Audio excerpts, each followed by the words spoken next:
La Russie vient de perdre cette guerre sur le plan le plus important à ce stade, l'initiative sur le champ de bataille. L'Ukraine lance une offensive totale, non pas comme une ruée aveugle, mais comme une pression calculée sur les faiblesses russes.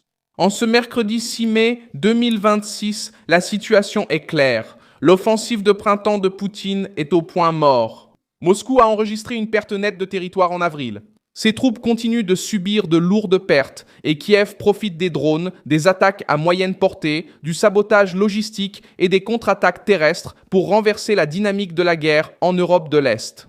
Selon l'Institut pour l'étude de la guerre, les forces russes ont perdu le contrôle de 116 km² en avril 2026, la première perte nette de territoire russe depuis l'opération ukrainienne à Koursk. Je vais tout vous expliquer dans un instant. Mais pour l'instant, vous allez vouloir être abonné. Abonnez-vous à la chaîne pour rester bien informé. Des informations en temps réel, avec la meilleure qualité journalistique jamais vue. La référence en matière de crédibilité, Milson Alves. Ce qui se passe est simple à comprendre et difficile pour le Kremlin. La Russie a tenté d'avancer dans le Donbass, principalement dans les régions de Donetsk et de Louhansk, mais elle a rencontré une défense ukrainienne plus mobile, plus technologique et mieux préparée. Le plan russe était de faire pression sur la ceinture de fortification ukrainienne, d'user les lignes de défense, et de vendre au monde l'idée que la chute du Donbass serait inévitable. Mais avril a montré le contraire. L'Ukraine n'a pas seulement tenu des positions importantes, elle a aussi repris du terrain à des endroits sensibles. Juste au moment où Poutine espérait montrer sa force avant les célébrations russes de mai. Le choc le plus grand se trouve dans les chiffres. L'ISW a indiqué que l'avancée russe diminue depuis novembre 2025, affectée par les contre-attaques ukrainiennes, des attaques à moyenne portée, blocage de l'utilisation russe des terminaux Starlink en février 2026 et restrictions imposées par le Kremlin lui-même sur Telegram. La même enquête montre que la Russie a capturé 1443 km² entre novembre 2025 et avril 2026. La moyenne russe est tombée à 2,9 km² par jour au cours des 4 premiers mois de 2026 contre 9,76 km² par jour sur la même période en 2025. C'est là que les choses se gâtent pour Moscou. Poutine a engagé des hommes, des blindés et de la propagande dans cette offensive, mais il a récolté de la boue, des drones et une retraite. Le printemps ukrainien a apporté un terrain détrempé, ce qui complique le déplacement des véhicules lourds et réduit la protection des troupes russes dans les zones ouvertes. Lorsque les blindés s'embourbent ou s'arrêtent, des groupes de soldats russes tentent de s'infiltrer dans les zones grises du front.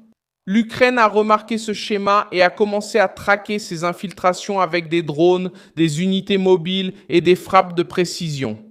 Le résultat, c'est que Moscou essaie même de donner l'impression d'avancer, mais beaucoup de ces zones ne passent pas sous un contrôle réel. La guerre tourne maintenant autour d'un mot qui fait peur à toute grande armée lente. Logistique. L'Ukraine frappe des dépôts. Radars, défense aérienne, routes d'approvisionnement, postes de commandement et lignes de soutien derrière le front. Ce n'est pas seulement la conquête d'un village ou la reprise d'un morceau de terre, c'est la destruction de la capacité russe à soutenir l'attaque. Quand les munitions n'arrivent pas, quand le commandement échoue, quand le drone ukrainien apparaît avant le renfort russe, l'offensive de Poutine perd de sa force de l'intérieur. Les pertes russes diminuent aussi. En mars, Zelensky a affirmé que la Russie avait subi plus de 35 000 pertes entre morts et blessés graves, le niveau mensuel le plus élevé depuis le début de l'invasion à grande échelle, selon l'agence Ukrinform.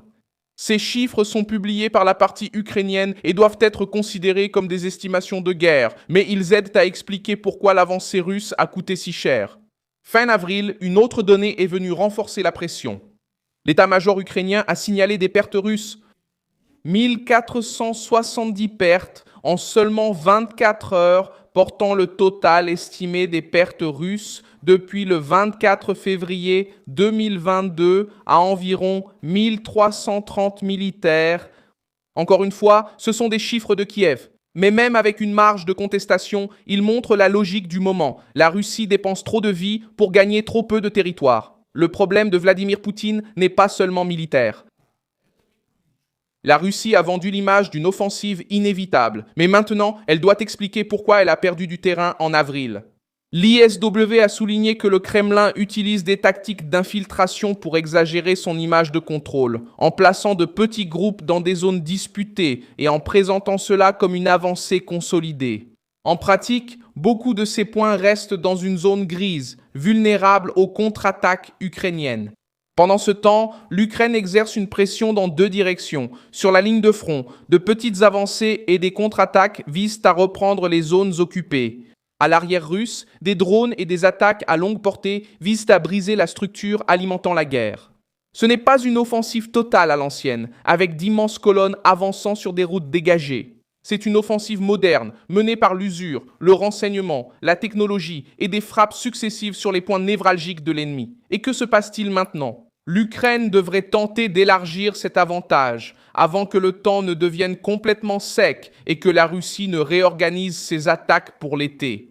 Kiev doit continuer à frapper la logistique, l'énergie militaire, les radars, les défenses aériennes et les centres de commandement russes. La Russie, de son côté, devrait continuer à mener des attaques avec des drones, des missiles et des bombes planantes pour tenter de punir les villes ukrainiennes et d'imposer une usure psychologique. L'Associated Press elle-même a rapporté que le 6 mai 2026, la Russie a lancé des dizaines de drones contre l'Ukraine pendant la nuit, ignorant un cessez-le-feu unilatéral annoncé par Kiev. Ce point met en évidence le côté humain de la guerre.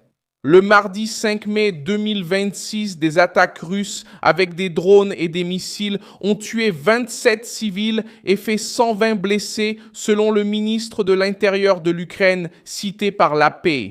Dans la nuit suivante, les attaques russes ont continué, y compris 2 drones qui ont frappé une crèche à Soumy où un agent de sécurité est mort et 2 personnes ont été blessées alors que 100 enfants se trouvaient sur place à ce moment-là. Le même reportage a rapporté que des autorités installées par la Russie ont déclaré que 5 personnes sont mortes à Dzankoï, en Crimée, lors d'une attaque de drones ukrainiens. Avec les drones et les attaques de précision, la Crimée redevient une pièce maîtresse sur l'échiquier principal. L'histoire russe aide à comprendre pourquoi ce moment est dangereux pour Moscou. En 1905, la Russie a été vaincue lors de la guerre contre le Japon et a dû accepter le traité de Portsmouth reconnaissant la domination japonaise sur la Corée et faisant des concessions territoriales en Asie. Des décennies plus tard, l'Union soviétique est entrée en Afghanistan en 1979, promettant de contrôler la situation. Mais elle s'est retirée en 1989 après une guerre longue, coûteuse et épuisante, avec environ 15 000 soviétiques tués, selon la source britannique. La leçon est claire, Moscou transforme l'ambition en occupation prolongée et le coup peut ronger le pouvoir de l'intérieur. D'autres nations ont également prouvé qu'un envahisseur plus puissant peut être freiné lorsqu'il fait face à un terrain difficile, à une résistance organisée et à un commandement adaptable. La Finlande, lors de la guerre d'hiver contre l'Union soviétique, a perdu du territoire dans l'accord final, mais elle a opposé une résistance farouche, préservé son indépendance et exposé les failles soviétiques en matière de climat, de logistique et de commandement. L'Ukraine suit une autre voie, mais utilise une logique similaire, transformer l'infériorité numérique en avantage tactique, frapper à l'arrière, couper les approvisionnements et obliger l'armée la plus grande à payer cher chaque mètre gagné. L'Ukraine elle-même a déjà connu des moments où elle est passée à l'offensive et a remporté la victoire. En 2022, la contre-offensive de Kharkiv a surpris les forces russes et a ouvert la voie à la reprise de zones importantes dans le nord-est. La même année, Kherson a symbolisé le recul russe dans le sud, après que les attaques ukrainiennes contre les lignes d'approvisionnement et les dépôts ont forcé Moscou à quitter la rive ouest du Dnipro. En août 2024, Kiev a porté la guerre à l'intérieur de la région russe de Koursk et a affirmé contrôler environ 1000 km². Lors d'une opération que Reuters a décrite comme la plus grande attaque transfrontalière ukrainienne de cette période. La leçon de ces exemples est claire. L'Ukraine l'emporte lorsqu'elle combine surprise, logistique et précision. Elle n'a pas besoin d'avancer chaque jour avec de grandes colonnes.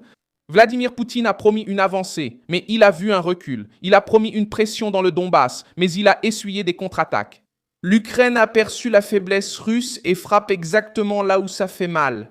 Dans les prochains jours, le point décisif sera de savoir si Kiev peut maintenir le rythme.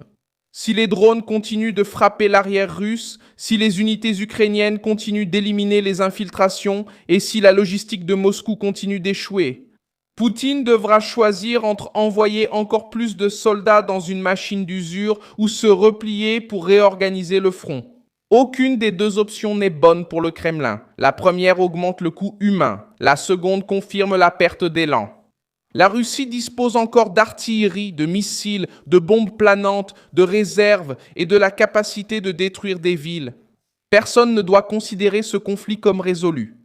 Mais au 6 mai 2026, le constat est clair. L'offensive russe du printemps n'a pas apporté la victoire promise. L'Ukraine a pris l'initiative, a repris du territoire, a infligé des pertes et a montré que Poutine n'impose plus seul le rythme de la guerre. Quand une guerre de conquête commence à se transformer en une guerre d'usure contre l'envahisseur, l'histoire est généralement impitoyable. Je suis Milson Alves, internationaliste, et mon objectif est de vous tenir bien informé chaque jour, au plus près de la vérité. Les liens des actualités se trouvent dans la description de la vidéo. Aimez cette vidéo, abonnez-vous, et à la fin, consultez les commentaires pour vous impliquer encore davantage dans la communauté Milson Alves.